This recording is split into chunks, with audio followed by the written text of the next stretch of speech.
Est-ce que tu pourrais expliquer les différentes couches de l'atmosphère? Mais avec un grand plaisir. Ok, l'atmosphère est divisée en 5 couches principales. La première, c'est celle dans laquelle on vit tous, c'est la troposphère. Elle part du sol jusqu'à environ 12 km d'altitude. Il n'y a pas de frontière fixe, évidemment, donc c'est environ. Ensuite, juste au-dessus, nous avons la stratosphère. C'est de là que Red Bull a fait descendre en chute libre Félix Baumgartner. J'ai jamais su dire son nom. Donc la stratosphère, elle part de la troposphère et monte jusqu'à environ 50 km d'altitude. Et c'est elle qui contient la couche d'ozone. Ce qui est rigolo, c'est qu'il fait plus chaud dans la stratosphère qu'en haut de la troposphère. Ouais.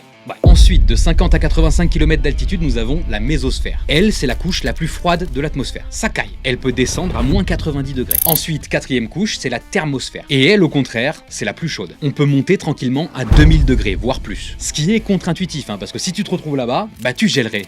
Et je vous expliquerai même pas pourquoi. Mystère. Donc celle-ci se trouve de 85 à 600 km d'altitude. Environ, toujours. L'ISS se trouve dans cette zone, justement, à environ 400 km d'altitude. C'est aussi dans cette zone, encore une fois, que se forment les aurores boréales. Et enfin, nous arrivons à la cinquième et dernière couche. Et c'est l'exosphère de 600 à 10 000 km d'altitude et plus. Dernière couche avant le vide spatial, qui n'a pas de frontières, évidemment. Tout ça, c'est des moyennes, faut pas voir des lignes. Allez, propose-moi tes sujets et pose-moi tes questions en commentaire. Bisous.